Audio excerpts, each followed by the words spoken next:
Iron Bottom Sound. Just after 1 in the morning, October 14th, 1942, two shapes cut through the black water off Savo Island. Battleships, not the light cruisers and destroyers of the Tokyo Express, not the standard nightly resupply run, something bigger, something the Marines on Guadalcanal did not know was coming. Kongo, Haruna, twin sisters of the Imperial Japanese Navy, more than 32,000 tons of steel each at standard load. 8 guns apiece, 14 inches across the muzzle, capable of hurling a shell weighing nearly 1,500 pounds over 20 miles of open ocean. At 1:33 in the morning, the sky turned white. The Marines called it, simply, the Bombardment. For 83 minutes, Kongo and Haruna rained down 973 14-inch shells on Henderson Field. Special Type 3 incendiary rounds, designed to shred aircraft. Palm trees splintered. Fuel sump bloomed into orange fireballs visible from 30 miles away. Men in foxholes clawed at the earth, deafened, blood running from their ears. When the sun came up, 41 Americans were dead. In small towns from Iowa to Alabama, 41 telegrams were about to be written. This is the story of the men who lived to answer the ones who did not. 48 of the 90 operational aircraft on Henderson Field had been destroyed or damaged beyond repair. Every serviceable dive bomber but 7 had been reduced to twisted aluminum. And along the western apron of the runway, in a graveyard nobody had time to bury, lay the wrecks of more than 20 Bell P-39 and P-400 Airacobra fighters. Nobody knew it yet, but inside the burned-out nose of every one of those wrecks was a weapon that would change the war in the South Pacific. But not tonight. Tonight, the men who would need those weapons most were 24 nautical miles across Iron Bottom Sound, tied to a wooden dock on the island of Tulagi. They were not looking at Henderson Field, they were listening to the low, distant thunder rolling across the water. Listening to a bombardment they could do nothing to stop. This is the story of how they answered. Tulagi Harbour. Motor Torpedo Boat Squadron 3. They had arrived at the end of September. Wooden boats, 77 feet long, each one built by the Electric Launch Company in Bayonne, New Jersey. 3 Packard V12 gasoline engines below decks, a crew of 12 to 15 depending on the boat, 4 torpedo tubes. 2 twin 50 caliber machine gun turrets, a top speed of 41 knots. They were the sharp end of an experiment. Small boats built to sting big ships, cheap, fast, disposable. American Doctrine said they could ambush Japanese destroyers at night, launch 4 torpedoes, and vanish before the enemy could return fire. American Doctrine had not yet met the Tokyo Express. The commander of the squadron was Lieutenant Commander Alan R. Montgomery. Naval Academy, class of 1926, 40 years old, a career officer with the quiet, patient demeanor of a man who had spent 2 decades watching junior officers make preventable mistakes. Under him, a handful of boat captains, most of them lieutenants junior grade, most of them under 27, reservists, not academy men. Volunteers who had left law offices and college campuses and machine shops to command wooden boats in a war they had never expected to fight. 2 of them were brothers. Bob Searles, 25 years old, commanded PT-48, sharp-jawed, fast-talking, the kind of man who read regulations only to find the seams in them. His younger brother Jack, 24, commanded PT-60, quieter, a thinker. He watched things before he did them. Their cruiser said Bob was the one you followed into a fight and Jack was the one you followed out. Stilly Taylor had PT-40, Lester Gamble had PT-37, Frank Freeland had PT-44, Charlie Melhorn was one of Freeland's officers, a young lieutenant junior grade who would live to write down what the others could not. All of them under 30, all of them commanding torpedo boats against an empire, and every one of them was about to discover that their boats did not work. The Tokyo Express. That was the American name for what Rear Admiral Raizo Tanaka called simply his duty, 50 years old. Small, thin, narrow eyes behind round spectacles. Tanaka commanded Destroyer Squadron 2 of the Imperial Japanese Navy, and nearly every night he ran destroyers and light cruisers down the 400-mile channel between the Solomon Islands. The channel had a name too. The Americans called it the Slot. Tanaka's mission was simple: deliver reinforcements, deliver ammunition, deliver rice. More than 20,000 Japanese soldiers were dug into the jungle around Henderson Field under Lieutenant General Harukichi Hyakutake, and every one of them needed 600 grams of food a day to fight. They were getting a fraction of that. By early October, the destroyers were becoming too vulnerable. American aircraft from Henderson caught them in daylight before they could complete the run. So Tanaka adapted. He began sending Daihatsu. A Daihatsu-type landing barge was 49 feet long, 14 feet wide, powered by a single diesel engine. Its top speed was 12 knots. Its steel plating was thin, quarter-inch, just enough to stop rifle fire. It could carry 60 fully armed troops, or 8 tons of supplies, or 3 horses, or 1 field gun. It drew 5 feet of water. 5 feet, that number would kill men, because the American Mark 8 torpedo, weighing more than 3,000 pounds and carrying 466 pounds of TNT, had a minimum depth setting of 10 feet. When you fired a Mark 8 at a Daihatsu, the torpedo passed harmlessly beneath the barge, ran on into the darkness, and eventually exploded against nothing at all. Every single time. The boats also carried twin 50 caliber Browning machine guns. 50 caliber ammunition traveled at nearly 3,000 feet per second. Against a Japanese fishing boat, it was devastation. Against the quarter-inch steel plate on a Daihatsu, the bullets sparked and skipped away like matches struck against a wall. The boats had nothing that worked. Nothing. The first patrol had gone out on the night of October 14th, 24 hours after Kongo and Haruna had already burned Henderson to the ground. The Japanese were coming back the next night, this time with cruisers. Jack Searles was at the wheel of PT-60. Lieutenant Commander Montgomery himself was on the deck beside him. It was the squadron's combat baptism, and Montgomery wanted to see it with his own eyes. Not through a report, not through a war diary. He wanted to stand behind his youngest boat captain and watch the war begin. Radar picked up contacts north of Savo Island. Big contacts, not barges, cruisers, Japanese warships steaming south, part of a bombardment force sent to soften Henderson Field. Jack turned PT-60 into the darkness and closed the range. He fired torpedoes. He saw an explosion. He turned and ran. Back at Tulagi, Bob Searles waited on the dock as his younger brother's boat came in, crew still shouting, adrenaline still burning. Jack reported 2 hits on 2 Japanese cruisers. 2 hits. In their first action, Motor Torpedo Boat Squadron 3 had drawn blood. The war diary went to Noumea, from Noumea to Pearl Harbor, from Pearl Harbor to Washington. 2 Japanese cruisers damaged by American torpedo boats in Iron Bottom Sound. It was not true. Nothing had been hit, nothing at all. When historians opened Japanese naval records after the war, they found no damage entries, no casualty reports, no logs corresponding to the American claim. Whatever Jack Searles had seen in the darkness that night, it had not been a torpedo striking an Imperial Japanese warship. It had been the ordinary confusion of night combat, muzzle flashes, wave crests, a trick of the eye and the desperate hope of a 24-year-old lieutenant who wanted to believe his boat had done something that mattered. The first American victory in Iron Bottom Sound was a phantom. October 15th, October 16th, October 20th. Every night, PT boats sorted from Tulagi. Every night they hunted Daihatsu. Every night they came home with nothing. Bob Searles brought PT-48 back at 4 in the morning on the 20th. He climbed off the boat and walked to the mess in silence. He did not speak until his gunner's mate asked what had happened out there. Bob answered with 2 sentences. We fired 4 torpedoes. They all ran under. 20 barges had passed him in the darkness that night. 20 barges, loaded with Japanese soldiers going ashore to kill Marines. He had watched them from 600 yards and had nothing that could touch them. Sailors of Squadron 3 had already died in the waters around Guadalcanal. Boats had been lost, and the barges kept coming. The answer was already there. 24 nautical miles across Iron Bottom Sound, in the wreckage of Henderson Field, more than 20 Bell P-39 Airacobra fighters and their derivative P-400 variants lay in various stages of ruin. Some had crashed on landing, some had been shredded by Congo's shells on the night of the 14th, some had simply died on the runway, engines seized, wings sheared off.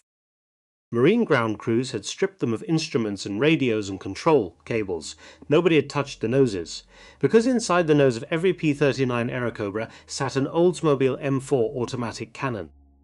37mm across the bore is 213 pounds of steel and hydraulics, a rate of fire of 150 rounds per minute. a muzzle velocity of 2,000 feet per second, a magazine shaped like a horseshoe holding 30 rounds, each round a high explosive shell packed with 39 grams of TNT, capable of punching through a quarter-inch of steel plate at 800 yards and detonating on the other side. The weapon Bob Searles needed to kill Daihatsu barges was lying in the coral 3 miles from where he tied his boat to a dock. It was an aircraft weapon. It belonged to the Army Air Forces. It had no mounting hardware for a naval hull. It appeared in no Bureau of Ordnance drawing for any PT boat design in the United States Navy. Installing one on a wooden torpedo boat would be, in the exact language of Navy regulations, an unauthorized modification to Navy property. And it would work. Somebody was going to have to be the first to say it out loud.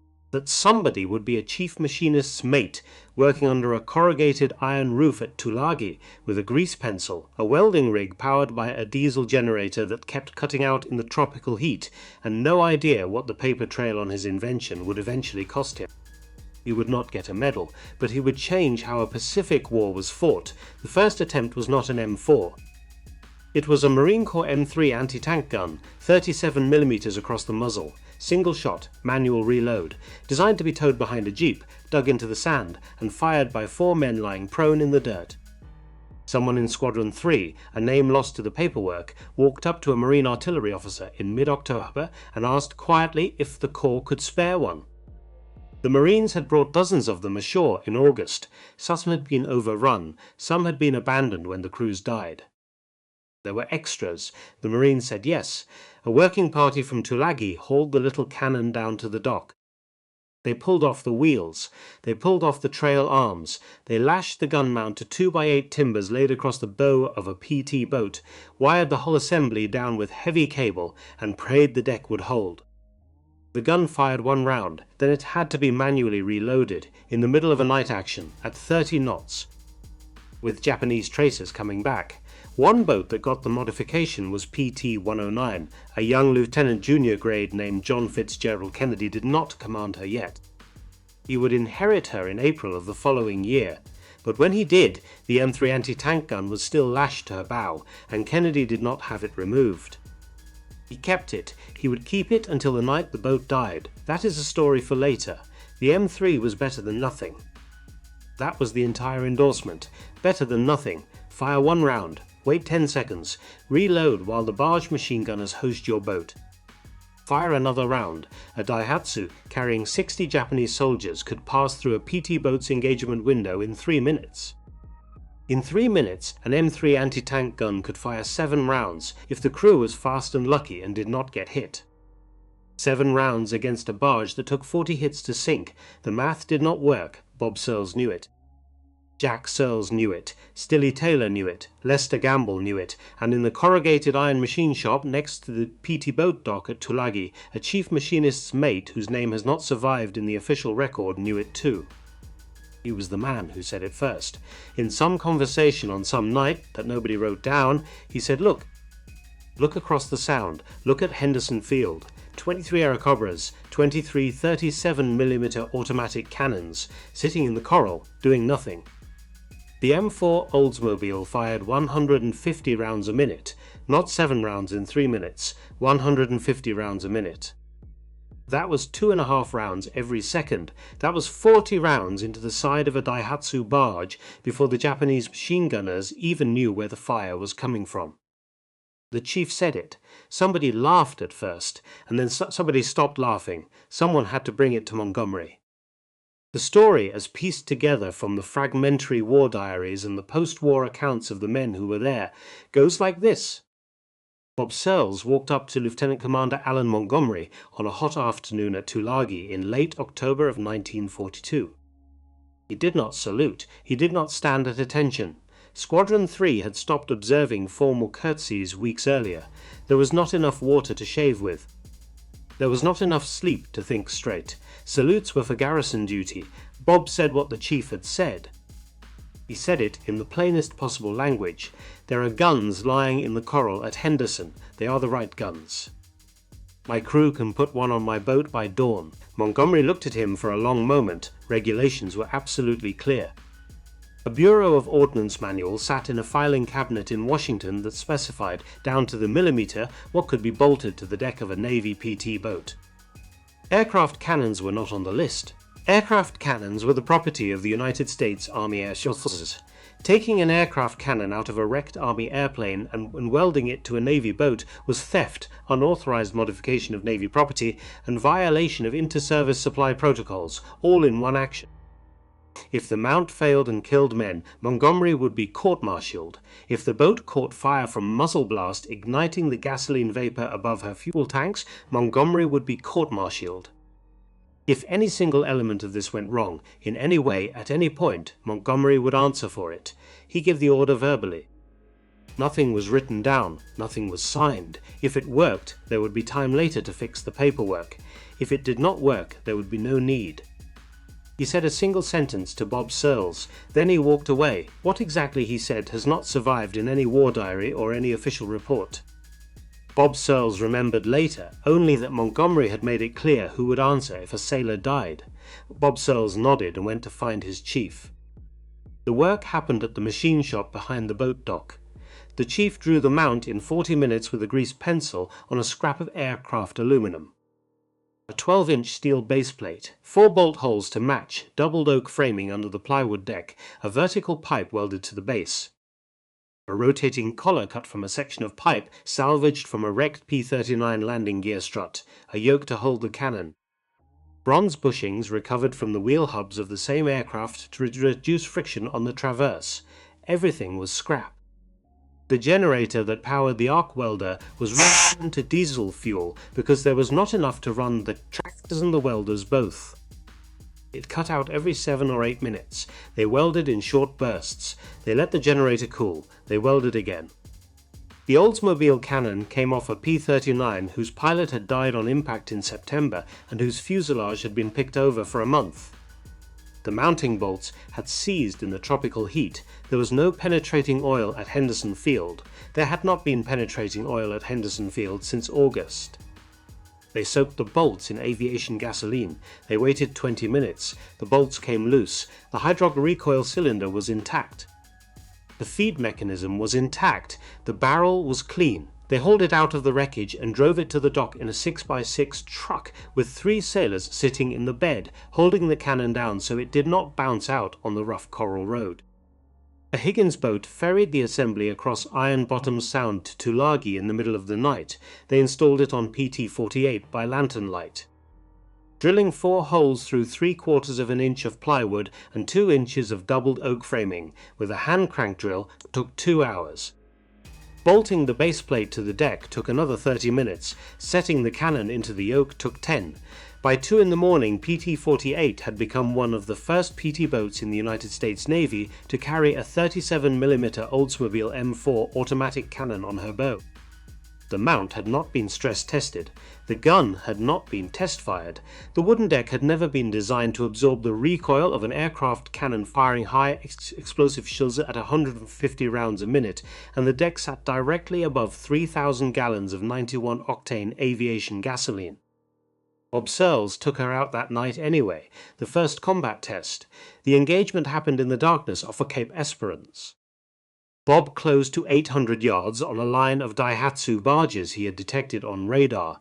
He was inside the range where his 50 caliber machine guns would spark uselessly off the barge armor and where his torpedoes would run harmlessly beneath the hulls.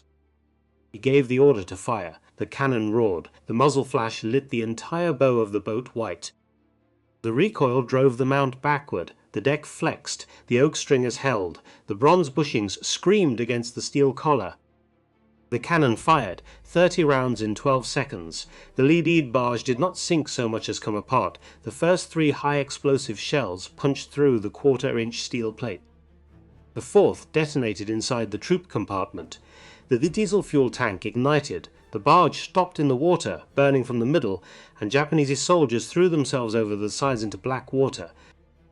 The gunner slammed a second horseshoe magazine into the feed.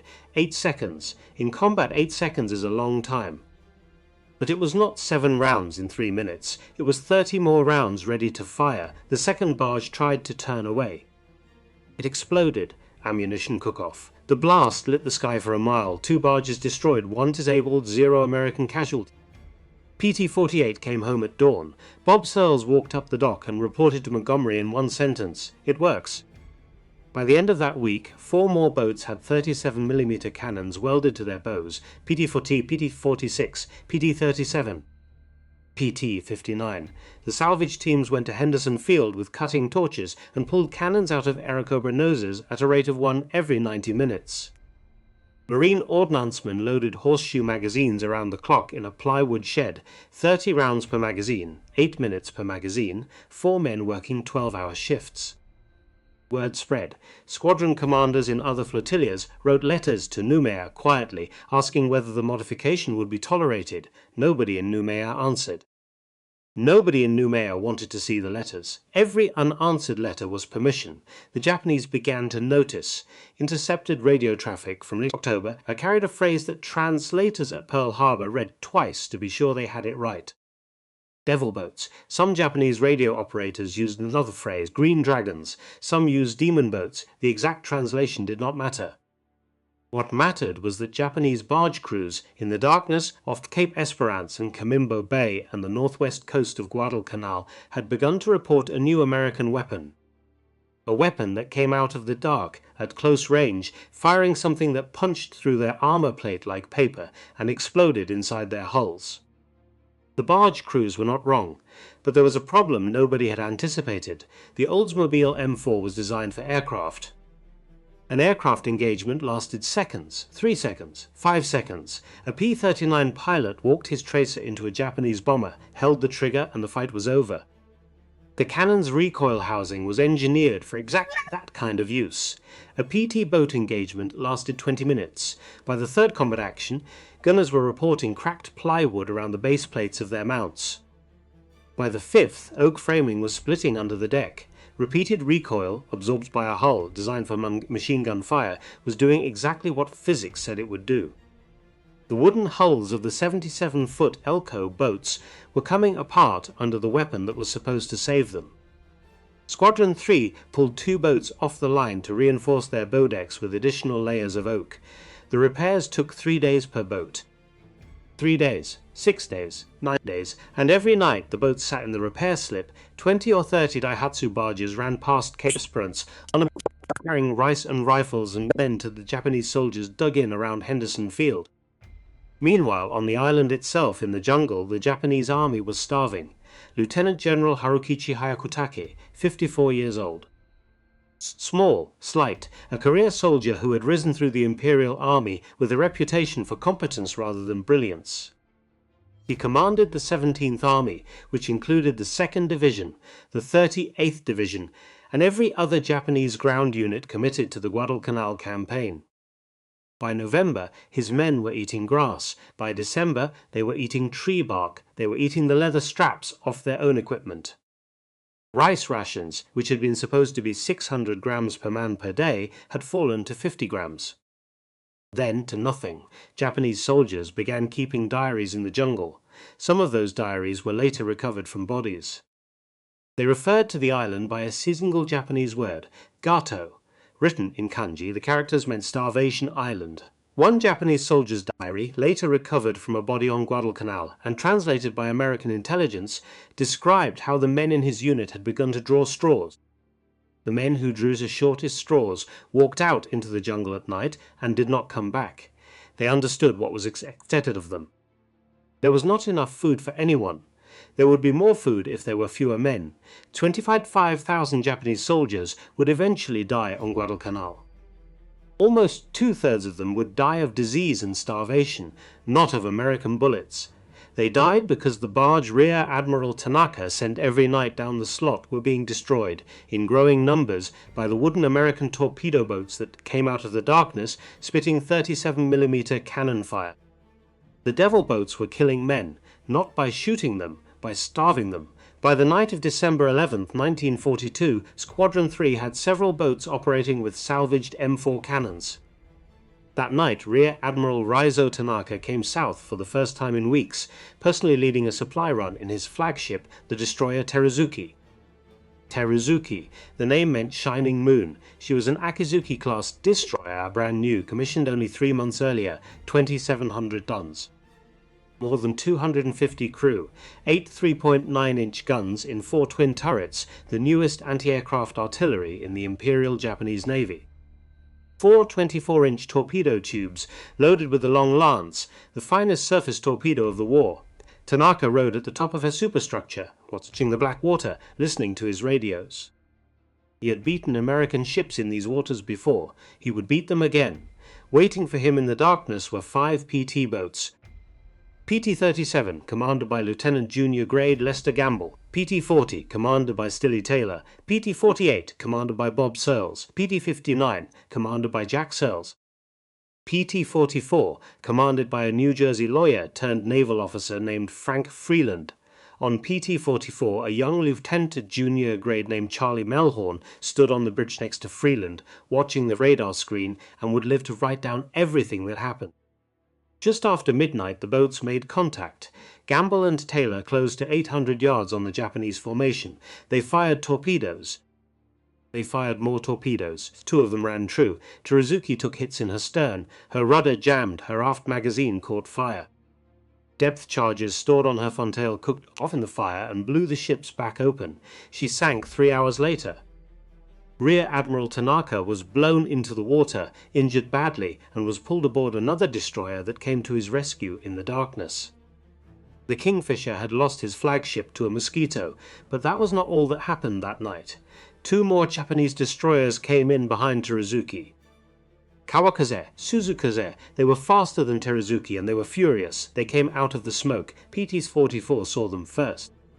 Freeland turned to run. He laid a smoke screen. He accelerated to 40 knots. He turned again, trying to find water dark enough to hide in. The 5-inch guns opened up on him. The first shell was short.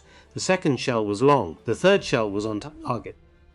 PT-44 came apart under the shellfire. Wood and fuel and men in the water. The 2 destroyers passed through the wreckage without slowing down. Charlie Melhorn was thrown into the sea. He would remember later that the water around him was on fire, aviation gasoline burning on the surface. He swam. He kept swimming. Some of his crewmates did not. Frank Freeland did not come home. 2 of his sailors did not come home. The rest were pulled from the sea in the hours before dawn. 2 Americans died that night on PT-44. Not many, by the arithmetic of the Pacific War. But among them was the lawyer from New Jersey who had commanded her, and among them was a piece of the crew that had helped invent the weapon which 10 minutes earlier had killed the flagship of Rear Admiral Reizuzo Tanaka. That was one twist of the knife. There was another one coming. On December 7th, 1942, exactly 1 year to the day after Pearl Harbor, the Bureau of Ordnance in Washington received a classified dispatch from Commander Motor Torpedo Boat Squadrons, South Pacific.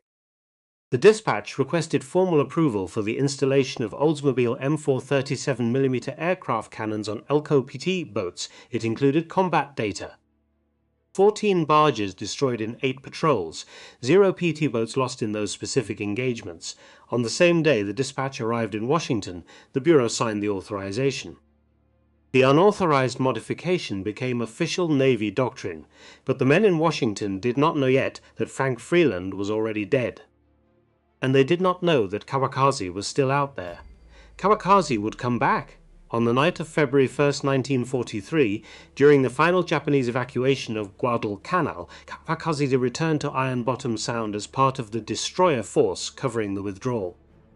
Waiting for her in the darkness at the mouth of Cape Esperance was PT-37, Lester Gamble's boat, the boat that had helped sink Teruzuki. PT-37 closed the range.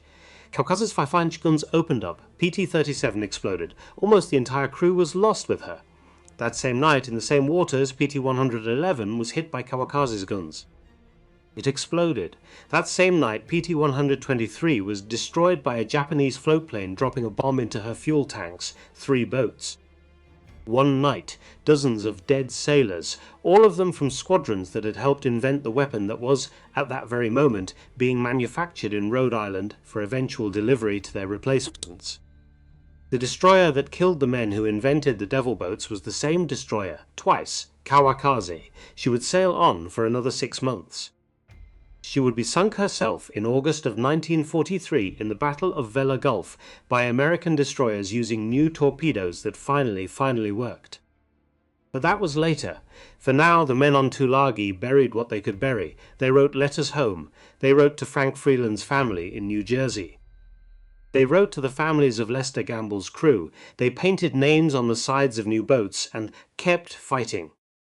Because on the beach at Henderson Field, wedged into a nose cone that had once belonged to a Bell P-39 Airacobra pilot who had died in the summer of 1942, there was still one more Oldsmobile M4 cannon that had not yet been unbolted. And someone was on his way to get it, February 7th, 1943. The last Japanese soldier walked off Guadalcanal. He did not walk, he was carried, emaciated to 70 pounds, fever, malaria, dysentery, his skin the color of old paper. He was one of the survivors of Operation K, the Japanese evacuation of Guadalcanal, which had extracted more than 10,600 soldiers over 3 nights of destroyer runs commanded by Rear Admiral Shintaro Hashimoto. 10,000 men saved, more than 25,000 men left behind on the island, in graves or in no graves at all. Almost 2/3 of them had died not from bullets but from empty ration tins and jungle disease. They had died because the barges had not come. Because the devil boats had killed the barges. Rear Admiral Raizo Tanaka was not there for the final evacuation. He had been relieved of command in December, shortly after his flagship Teruzuki had gone to the bottom of Iron Bottom Sound. He had been reassigned to a shore posting. The Imperial Japanese Navy had a long tradition of quietly punishing admirals who lost flagships. Tanaka would live to see the end of the war. He would live to write, decades later, in the United States Naval Institute Proceedings of July 1956, that the loss of Guadalcanal had been decided not by the great naval battles, but by the slow strangulation of the supply lines. He was right. The devil boats did not win Guadalcanal in a single night. They won it in 1,000 small nights. 20 barges destroyed here, 15 barges destroyed there, 6 tons of rice on the bottom, 60 men who never made it ashore. A slow, patient, mathematical killing of the Japanese ability to feed its own soldiers. Lieutenant General Harukichi Hyakutake survived the campaign. He was withdrawn from the island in the evacuation. He would command the 7th Army in the Solenteenth and Slomans and Bougainville for the rest of the war, where he would suffer a stroke in early 1945 and would spend the last months of the war paralyzed, unable to command, unable to speak. He surrendered in September of 1945 from a stretcher. He died in 1947. Kawakaze, the destroyer that had killed Frank Freeland on PT-44 in December, and Lester Gamble's crew on PT-37 in February, sailed on for 6 more months. In August of 1943, in the Battle of Vella Gulf, she was hit by American torpedoes fired from destroyers, torpedoes that had finally been redesigned and that finally worked. Kawakaze rolled over and went down with most of her crew still aboard. The men she had killed off Cape Esperance were avenged. They were not brought back. Back in Washington, the paperwork caught up. The Bureau of Ordnance Authorization of December 7, 1942, moved slowly through the machinery of American industry. A contractor in Rhode Island received a purchase order for 100 standardized pedestal mounts, delivery in 90 days. The first mounts began shipping to the Pacific in February. By April, they were arriving at Noumea. By May, they were being installed on new boats. The mount was a beautiful piece of engineering.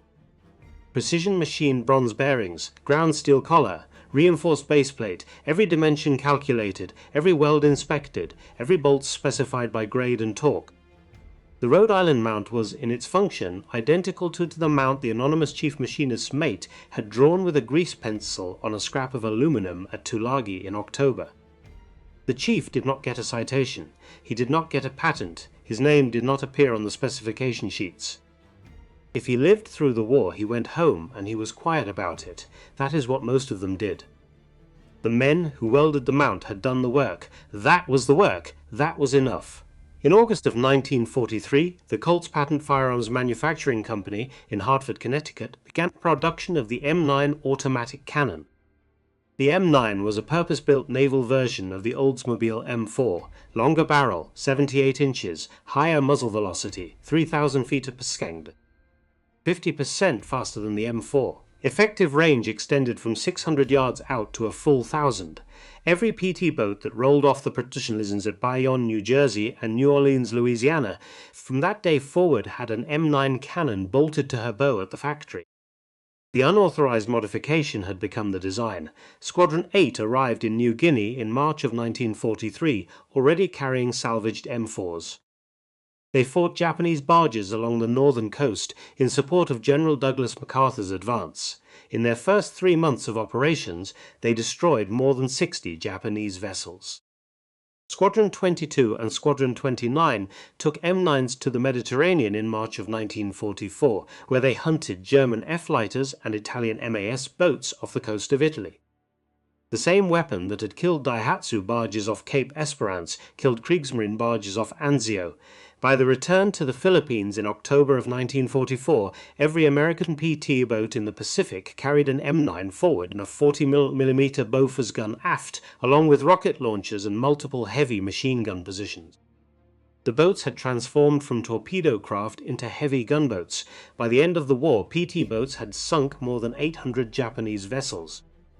The great majority of them were barges carrying men and food and ammunition, barges carrying the Japanese army's ability to keep fighting.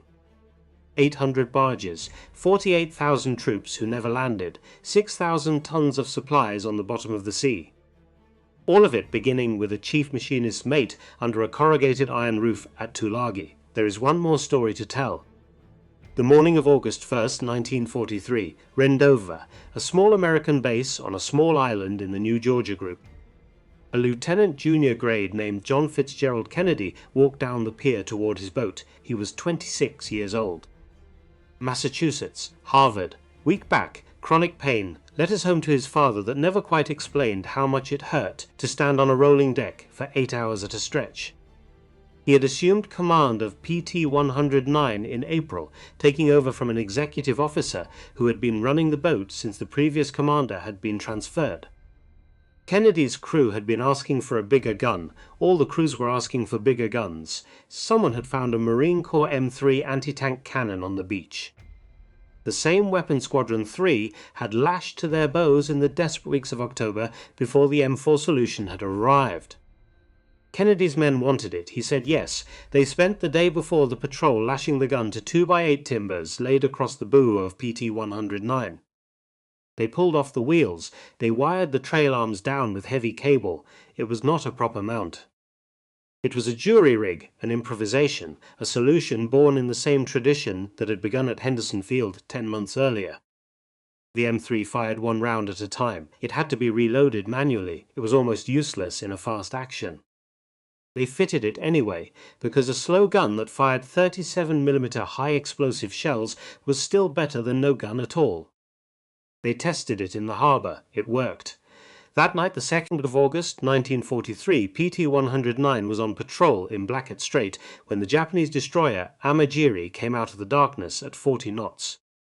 Kennedy tried to turn. He had no time. Amagiri hit PT-109 amidships and cut her in half. The M3 anti-tank gun on her bow had never fired a shot in that engagement. Kennedy survived. So did most of his crew. 2 men died. Kennedy towed a badly burned crewman for 4 hours through shark-infested water with a strap held between his teeth. The story would make him a war hero. The story would carry him to the White House. But the story that mattered was smaller. After his recovery from PT-109, Kennedy was given a new command. It was PT-59, the same boat Jack Searles had commanded off Guadalcanal in the autumn of 1942. Kennedy did not want to be a torpedo boat officer anymore. He wanted to be a gunboat officer. Under his direction, in the fall of 1943, PT-59 was stripped of her 4 torpedo tubes and her depth charges. In their place went 2 40mm Bofors cannons, 1 forward and 1 aft, along with 650 caliber machine gun stations, 3 on each side mounted behind steel shields. The boat was called a gunboat. She was, in every meaningful respect, the finished form of the idea that had begun on the bow of PT-40 in October of 1942. Jack Searles had commanded her first. Kennedy commanded her last. The chain was closed. Charlie Melhorn, who had swum through burning aviation gasoline the night Frank Freeland died, went home after the war. He wrote everything down: court-martial testimony, war diary entries, letters. He knew that if he did not put it on paper, the story would disappear. He was right to worry. The official history of motor torpedo boat operations in the Second World War was written by Captain Robert J. Bulkley Jr., a PT boat officer who had commanded Squadron 3 in the Philippines in 1941 and 1942 before Alan Montgomery took over the reformed squadron at Tulagi. Bulkley's book, At Close Quarters, was published in 1962 by the Naval History Division of the United States Navy. The book runs 600 pages. The story of the M4 cannon on PT boats occupies 4 of those pages. 4 pages. 4 pages for the weapon that killed 800 Japanese vessels. 4 pages for the sailors who welded the first mount by lantern light. 4 pages for Frank Freeland and Lester Gamble, dead in Iron Bottom Sound. 4 pages for every anonymous chief machinist mate and every Marine Aviation ordnanceman who worked 12-hour shifts loading horseshoe magazines in a plywood shed. Nobody at Tulagi got a Medal of Honor for the Modification. Nobody at Henderson Field got the Distinguished Service Cross for the salvage. There is no monument, there is no permanent exhibit, there is no plaque on any base. What there is a boat. PT-48, the Elco 77-footer that carried one of the first salvaged Oldsmobile M4 cannons into combat off Cape Esperance in October of 1942. She survived the war, she was decommissioned, she passed through several private owners, she was moored for many years at a small commercial marina in Kingston, New York, operated by a company called Fleet Obsolete. She is still there, she sits in the water in the Hudson River, she is more than 80 years old. Her mahogany planking has been repaired a dozen times, her engines have been silent for decades. Tourists who see her from the shore see mostly an old wooden boat. They do not know that she is where it began. They do not know that on her forward deck, in the darkness of a night in late October of 1942, a young man named Bob Searles gave the order to fire, and a gunner pulled the trigger of a cannon that had been welded to a wooden deck by a chief whose name did not survive, and the war in the South Pacific changed course. Bob Searles came home. He commanded PT-48 through the entire Solomons campaign, was rotated stateside in 1943, and finished the war-training new PT boat cruise at Melville, Rhode Island. He left the Navy after the war and returned to civilian life. He died decades later, quietly, without ceremony. Jack Searles survived his brother by many years. He too went home. He too spoke little of what he had done. Alan Montgomery, the squadron commander who had authorized the unauthorized modification, rose steadily through the post-war Navy. He commanded a destroyer division, he commanded a cruiser, he retired as a rear admiral in the 1950s, he never wrote a memoir. When historians asked him, late in his life, whether he remembered the night his sailors first put an aircraft cannon on a PT boat, he said only that it had been a long time ago and that many things had happened. The men who made the decisions did not want to talk about them. The men who made the welds are lost to us entirely. Charlie Melhorn did the talking.